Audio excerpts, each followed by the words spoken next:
offseason for the Chicago Bulls has already been an interesting one, with the Bulls needing to find a new exec, which then is going to lead to a new GM and a new head coach. And reportedly, the Chicago Bulls are really trying to poach from the Minnesota Timberwolves, but they're not the only team. We're talking a little bit about that, how the league's anti-tanking rules affect the Chicago Bulls rebuild. And we're going to talk about what so many of you guys have been asking about. Could the Bulls actually get Ayo Dosunmu to return to Chicago? We'll talk about it all and more right after this.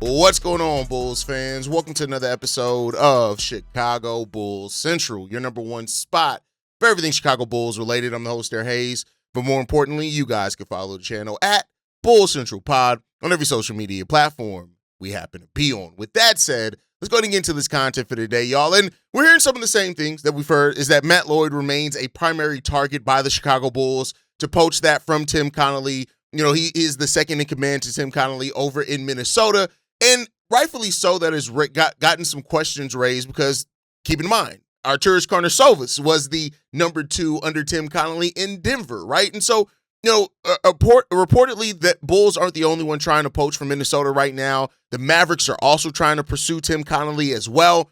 I'm going to talk about how that actually could affect the Chicago Bulls here in a second, right? But I think when you look at it, that the success that Minnesota Timberwolves has made their executives hot names.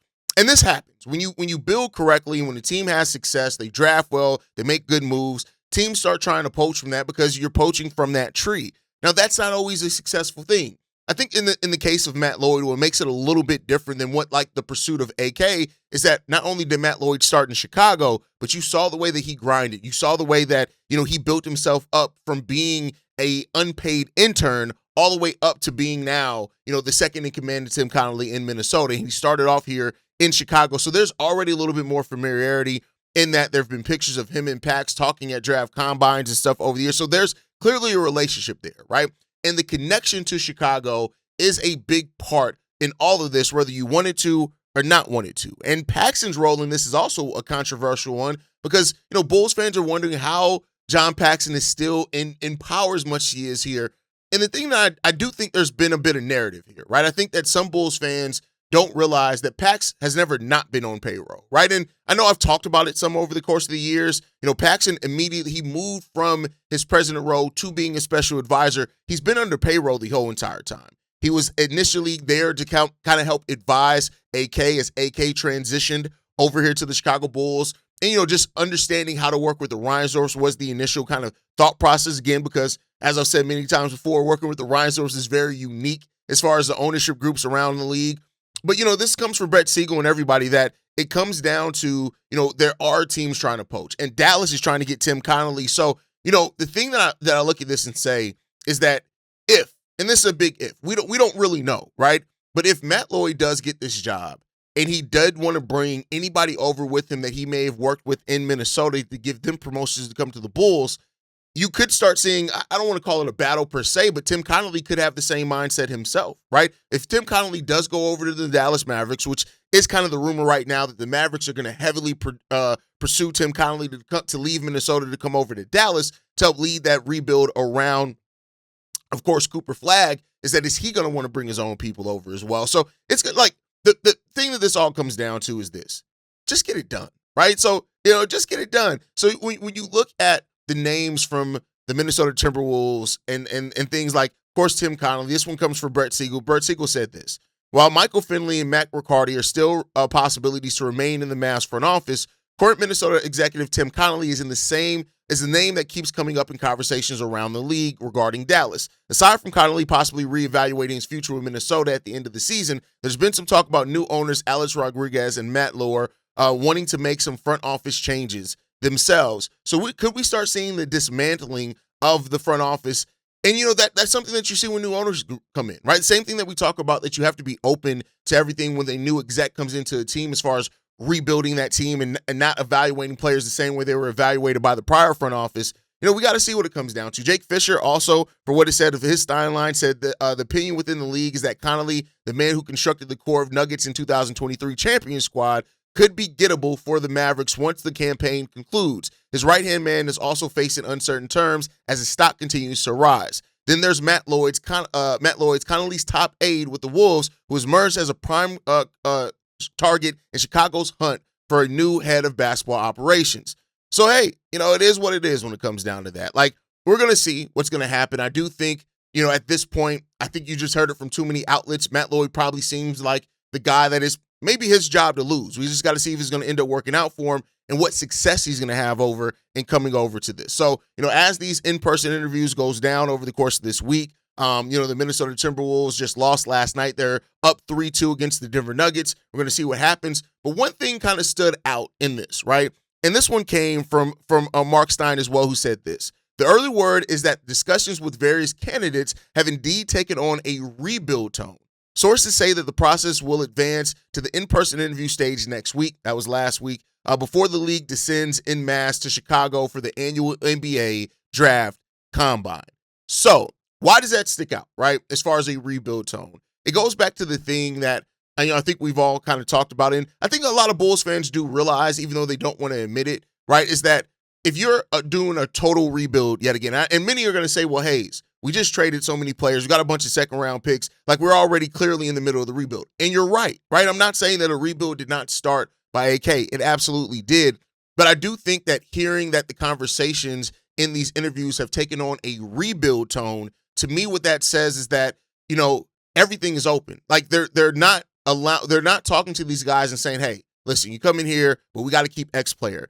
It does seem like right now, with the projected cap space, the 2 picks in the top 15, right, that you're using that flexibility that you have to completely reevaluate the roster. So it seems like, at least, right? Like, think about it with this. With AK came in, evaluated the roster, decided to build around Zach LaVine, right? That's what they decided. Now, I don't know if that's ownership that pressed that on there, because reportedly Michael Reinsdorf was never really that high on Zach LaVine, especially at a max level contract, right? So take that for what you will.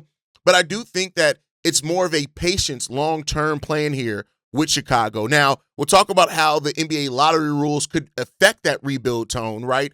But I think that in hearing that, it's just that they're going to try to build something sustainable. Whereas AK came in and made the decision by the first trade deadline, all right, we're going to trade off a lot of these young pieces that was accumulated before I got here, and Wendell Carter, Chandler Hutchinson, the other guys that were here, and we're going to move off of those guys. We're going to bring in an all-star, and we accelerated our rebuild. It seems like the Bulls ownership understands this may take longer if you want it to sustain. And that is the best place that ownership can be. Hire the person that you trust their vision and get the fuck out their way. I mean, just to be 100% frank, get the hell out of their way, let them do their job, and then allow them to have the patience for a long-term plan. Now, we've seen it. Teams can come in, and that can be altered. Like, let's say the new exec comes in, has a more long-term plan for a rebuild here for Chicago, and then the Bulls get lucky. Let's say we get the number 2 overall pick. We get the number 1 overall pick. Then you can accelerate it. Or let's say Noah Essengate, Manas Buzelis, one of these guys hit that crazy leap, then you can accelerate it, right? But I think you have to go into it planning on, we have to build this thing over time, because then our foundation is going to be solid, and then we can figure out what we need to add to that foundation, because we've set a solid foundation, and that's what it comes down to. The foundation that AK built was always shaky, right? And that's because it was built around a player like Zach LaVine. Now, you try to bring in pieces around Zach that helped some of his shortcomings. Lonzo and Zach were a really good backcourt until Lonzo went down. But Lonzo helped Zach LaVine as far as not have to do so much of the ball handling in those key moments. DeMar DeRozan was the closer because he was so clutch in the ability to get to the bucket.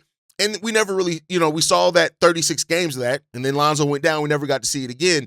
But if you build something more sustainable that is not built on so much fragility, that is when you can actually get to the place of having a sustainable team, like we see other teams see around the league, right? So, and I want to be clear, most teams, a major injury to their best player, hurts will drastically hurt the team's ceiling, right? But it's going to take some time with this one. And I think that that's the place that you really want to be in with this, in this new era for the Chicago Bulls. Do it consistently, do it over time, and then allow the development of those young pieces. You have to set up a good development environment for your young players. You set up a good development environment, then as those guys develop and grow, you can make adjustments as you need to. You can recognize strengths and weaknesses when you need to, and hopefully you've drafted players that fit well together, so that way you also have that fit on the court and the right coach guiding their development and building these guys. And so it's going to be one of those things where I think the Bulls do have talent to where maybe this is only a 2 or 3 year rebuild. Maybe it's less than that. I don't know. But at the same time, you have to plan for it to be more sustainable, at least in my opinion. And if you do that, things will work out for you a little bit better. So it's good to hear those things, that in these interviews, ownership is kind of like really listening to the pitch here, and is going to give that new exec the resources and the time to execute what they need to execute. That's just the reality of it. So, let's hope that continues for this team. But I want to talk about, so we came out yesterday that the NBA is kind of settling in on specific, the tanking rules, right? And so the lottery rule change that's been presented and that's been reported as the favorite so far is the one that's going to take all 18 teams to be in the lottery, right? That's what it's going to take. So it's going to take the teams that did not make the playoffs and then add the 4 teams that had to make the playoffs through the play-in, right? And so, there's a question on how does that help or hurt, where the Bulls are. So first, I'll say this right now. As things stand right now, as most people know, the 4 teams with the worst records in the league each have a 14% shot at the top pick in the draft, right? That's it. The 4th and 5th teams both have an 11.5% chance, and then the 6th worst team in the league has a 9% chance. That's how it works out, right? And so if this rule does pass with the owners and the vote on it, it means that you're going to have more flat lottery odds through the entirety of it, right? So the bottom 10 teams would all have an 8% chance at the number 1 overall pick. The remaining 8 teams would split 20% among them. Now, here's what I'll say to this. Of course, it's the bottom feeders. It makes them have worse chances because all teams in the bottom 10 all are going to basically have the same percent chance. So it means that teams are going to be as incentivized to completely bottom out as early as what they bottom out. Now, how does this affect the Bulls? Like, for Bulls and play-in teams, though, I would say this. It actually is a benefit for a team that's actually in the middle. Because now, even if you do make the playoffs as a play-in team, you're still going into that with a percent chance at the number 1 overall pick because you are still one of the bottom teams. And so I wonder if this is going to have the inverse effect or the effect that they want it to in the sense that you're going to have, like, I just wonder that first play-in team. Like, let's just say you go into the play-in as the 9th seed, you win you win the 8th seed or you win the lottery and you go into the playoffs, right? That team could then turn around. Like, first time that team actually gets the number 1 overall pick, and let's say that was a team that had injuries, that's why they were playing. It'll just be interesting to see how that works out. But I don't think this is going to be as detrimental to a team like the Bulls because the Bulls never have truly tried to bottom all the way out. They've always lived in that mid area, right? So, even when you look at the years that we all ended up with the 7th overall pick, 3 straight years of the 7th overall pick, if you go back to those years, the Bulls have a higher percent chance now than what they would have to move into the lottery, whereas the bottom teams are going to have a less likely percent chance to move into the lottery. That's just my understanding of this rule, and we'll see how it ends up coming down to when it all comes down, right? But so now it's going to be, like a team like the Chicago Bulls that has refused to tank over years. You got to look at it. That team would have had a higher probability to get now one of the top 4 picks. So maybe that's just, and maybe that's something that does play into the rebuild, maybe something that doesn't play into the rebuild. We don't quite know. But I will say this is that I would say that I don't really feel that this negatively impacts the Bulls as much as many people are probably going to take this. Like the conversation around tanking has taken a big tone shift here lately in social media and amongst Bulls fans because a lot of Bulls fans have been, the Bulls waited too long to rebuild and be bad. And it's like, with all the cap space and the draft pick that the Bulls have now, let's say that team is a team that is barely competing for a play-in. Let's just say they don't make the play-in, but they're a team that, let's say they flirt with being the 10th seed at times over the course of the season. They finish at the 11th seed. You're going to technically finish with a better odd than what you would have. Now, for the teams that finish in the bottom 4, 5, 6, their odds get worse. But in this case, I just don't know if these anti-tanking rules hurt the Chicago Bulls. And I mean, we're starting to see that. And this is not to excuse the limitations that ownership and stuff put in. But when you look at how the NBA is going, the Bulls are kind of already prepared for where the NBA is going, right? Like, the second tax apron era. The Bulls were already prepared for that because we never paid the luxury tax. Now you're seeing this is the first year in a long time, and I think since the luxury tax era, that more teams did not pay the luxury tax than did. I think there are only 6 teams that paid luxury tax payments this year. Maybe it was 8. I don't have that right in front of me. But the majority of teams did not pay the luxury tax. The Bulls are already used to maneuvering in that area because they don't. Now you look at a team that has never truly tried to tank and bottom out here over the last decade or so, even though they've been bad. Now I don't think that these lottery odd rules really impact them as much. And we just got to see what's going to happen there. So, overall, as the league changes and it changed now, in a decade from now, it'll change again. Maybe the rules won't be as favorable to the Chicago Bulls, whatever ends up happening. But as the place that it seems like the NBA is going, when you pair the salary cap, the luxury tax, the second apron, the tanking rules, the Bulls have kind of already lived in that area. So they are one of the teams that are going to benefit, I think, from the changes in that, because now if they're a mid-team, you're going to have a higher % chance than what you did. Hell, now you can make the playoffs as a bottom-tier team and still have a chance at the lottery. So we'll see what happens in this once it's officially voted on and we get the exact details of it. We can go more in depth on it. But this Bulls rebuild, it could be reasons why now you don't want to sit around and be a bottom 4 team for more than a year or two, because are you really gaining the benefit of that? We've already seen the bottom teams actually fall in the lottery rather than rise in the lottery since the odds kind of flattened out. So we'll see how that continues. Now, let's get into a topic that so many Bulls fans have been talking about. And I'm going to talk about the possibility here, right? I'm not talking probability, but that is, could the Chicago Bulls actually bring back Ayo Dosunmu this offseason? It's been such a hot button topic for Bulls fans that want to see Ayo Dosunmu come back. And the first thing that I'm going to say in this is, I just want to be clear here. The chances of Ayo Dosunmu actually getting a taste of successful playoff basketball in this stage, him coming back to a rebuilding Chicago Bulls, is probably slim to none. Now, with that said, what if the Bulls do have a rebuild plan that they can sell him on? And that's the thing here, right? So why would Ayo Dosunmu leave Minnesota? Let's start there, because that's the question that many people are going to ask. Why is that? And it's simply put, he could be priced out. The Minnesota Timberwolves are also a team that does not pay the luxury tax.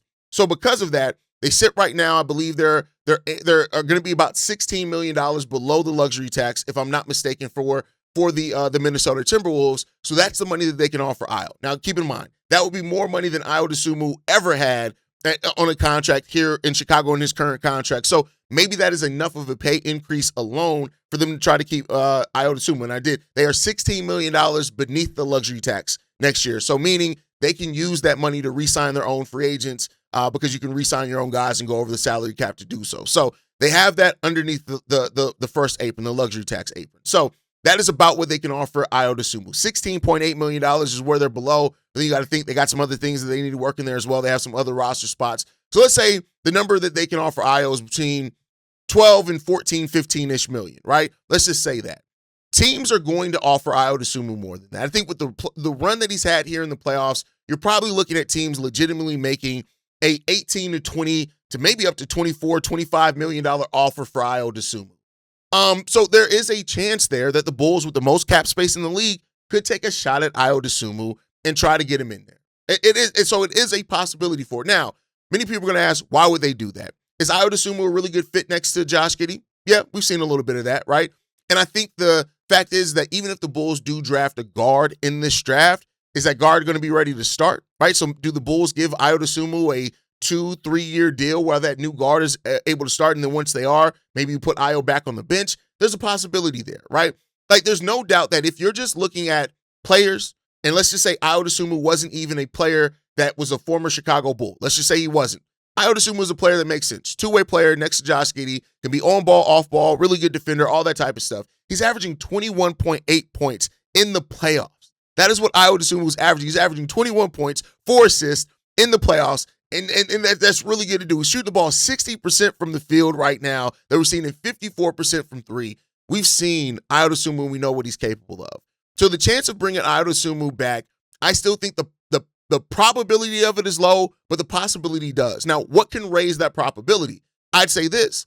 If Matt Lloyd does take over the job as the Chicago Bulls, and Matt Lloyd, who did acquire Ayo Dosunmu. Let's say that he does have a good relationship with Ayo. Let's say Matt Lloyd brings over Micah Nori as well as the head coach. These are guys that Ayo Dosunmu would be familiar with. The old front office is gone. So it's not like the same people that traded him are trying to bring him back. So there's that part of it that could play into it. But again, it doesn't typically happen. You don't usually see a player like Ayo that is playing this well in the playoffs that then says, hey, let me go back to a struggling team and do those type of things. But for what it's worth, Joe Cowley interviewed Ayo Dosunmu, and he spoke with Ayo in Minnesota. And, he did admit that he would give the Timberwolves a chance to bring him back. But he did say anything's on the table saying this. This is what free agency is all about, sitting down and talking to teams. So I wouldn't rule out no team, but that's down the road. So, hey, if Ayo is open to it, if the new president and exec is open to it, then cool, right? Bringing Ayo Dosunmu back, it is a possibility. It's rare that this type of reunion happens in the NBA, though. It's rare that it happens. The most likely scenario, and this is why I talk probability, not possibility. The most likely scenario is Ayo Dosunmu's not coming back to Chicago. But, what an impact that would make and an impression it would make on the fan base if the new exec, one of their first moves in free agency, is bringing back Ayo Dosunmu. Now, I'm not saying that it's likely. I don't want to sell you guys on a dream. I don't want to do that.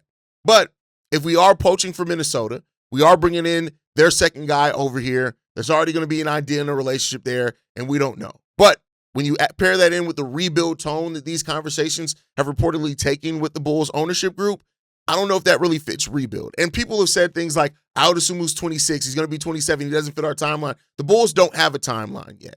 And on top of that, having key veterans that play key positions is part of any timeline, no matter where you are. So the Bulls are still trying to establish their timeline. Right now, they're just trying to field a team. So we'll see what happens in regards to that one. Me, like many people, would be happy to see Ayo Dosunmu back in the Chicago Bulls uniform.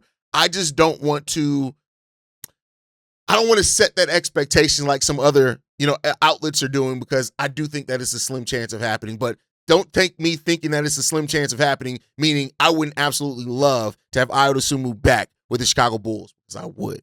So let's see what happens in regards to that one. But that's going to do it for today's episode, y'all. Thank you guys so much for tuning in. The offseason is going to be a fun one for the Chicago Bulls, no matter what shape it takes. We're going to be covering it here every day here at Chicago Bulls Central. So the front office hire, the rebuild direction, the draft, the cap space, all this type of stuff that's used this offseason, we're going to be locked in all offseason long. So thank you guys for rocking with us. Make sure you guys like the video, subscribe to the channel as well. You can follow us at Bulls Central Pod on every social media platform. You send us any feedback, questions, comments, concerns, bullcentralpod@gmail.com. And lastly, if you want to leave a text message and our voicemail for the mailbag, the number to do so, 773-270-2799. We're the #1 spot for everything Chicago Bulls related. That is thanks to you, lovely and beautiful people. And like I like to end every episode on, go Bulls. Love you guys. See you right if you can, y'all.